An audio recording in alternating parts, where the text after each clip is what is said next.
जीवन में आपने देखा होगा, आपने गाने भी सुने होंगे, गरीबों की सुनो वो तुम्हारी सुनेगा।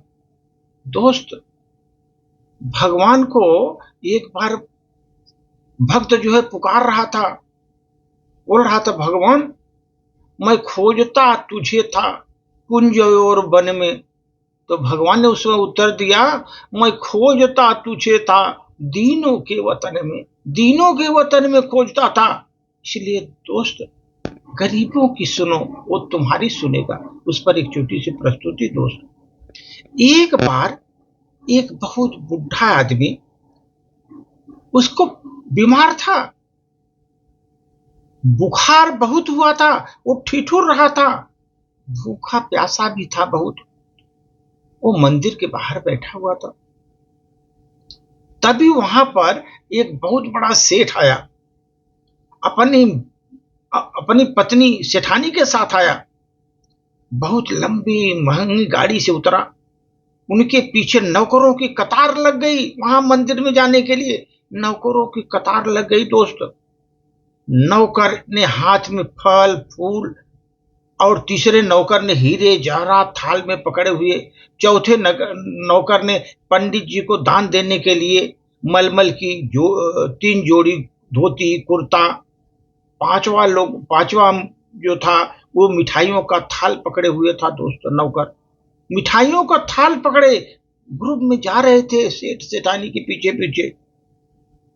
उस समय दोस्त पंडित जी ने देखा सेठ आ रहे हैं, दौड़कर उनके स्वागत में बाहर आ गया।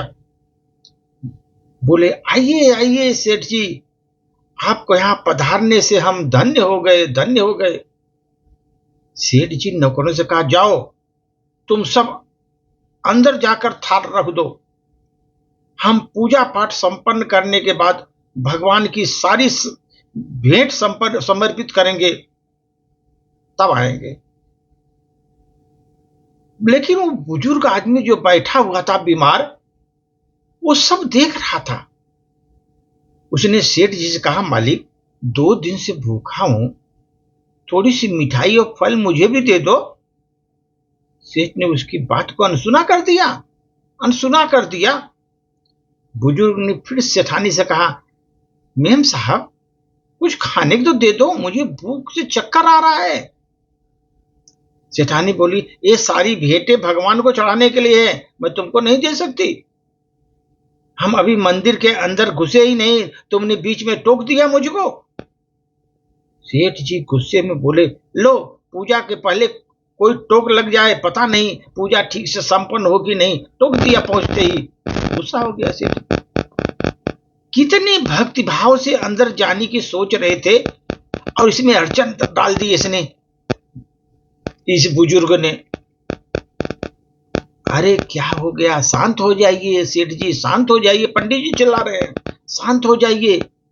आपको पता है पूरे शहर के सबसे महंगे फल और मिठाइयां हमने खरीदा। सेठ जी ने बोला, सबसे महंगे मिठाइयां फल खरीदे हमने प्रभु को चढ़ाने के लिए, अभी चढ़ाए भी नहीं कि अड़चन चालू हो गई। सारा मूड खराब कर दिया है इस बुजुर्ग ने। भगवान को चढ़ाने से पहले इसको दे दे क्या? पंडित जी बोले, अरे पागल है आदमी ये, आप इसके पीछे क्यों पड़े, अपना मूड खराब कर रहे हो सेठ जी। चलिए आप अंदर आइए, अंदर आइए, मैं समझा देता हूं इसको। सेठ और सेठानी बुजुर्ग आदमी को कोसते हुए अंदर चले गए दोस्त। पंडित जी ने बुजुर्ग आदमी के पास कर बोले, जाकर कोने में बैठ जाओ, जब एक लोग चले जाएंगे तब मैं तुम्हें कुछ खाने को दूंगा, जाओ कोने में बैठो। बुजुर्ग आदमी आंसू बहाता हुआ कोने में जाकर बैठ गया दोस्त। अंदर जाकर सेठ ने भगवान को प्रणाम किया।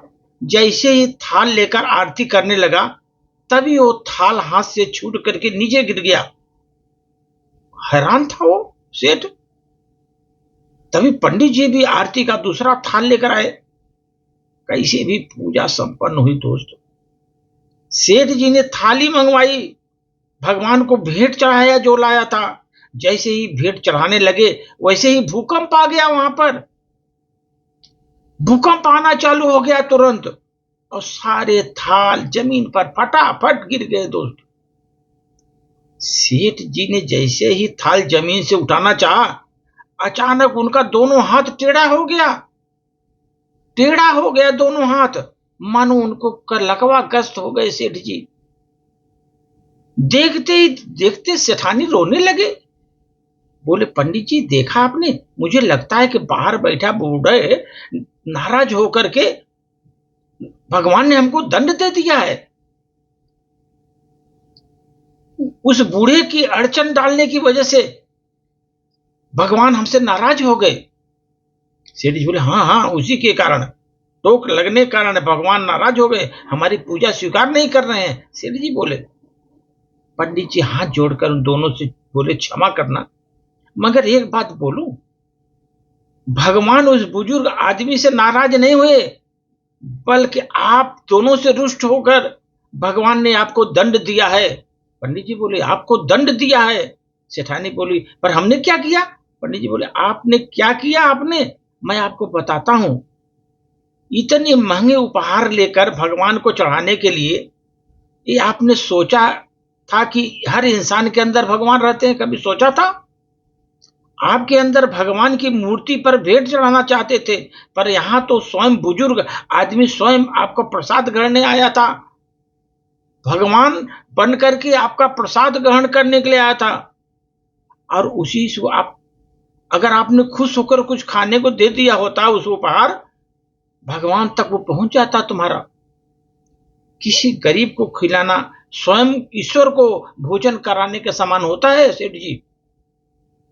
आप उसका तिरस्कार कर दिया, फिर ईश्वर आपकी भेंट कैसे स्वीकार करेगा?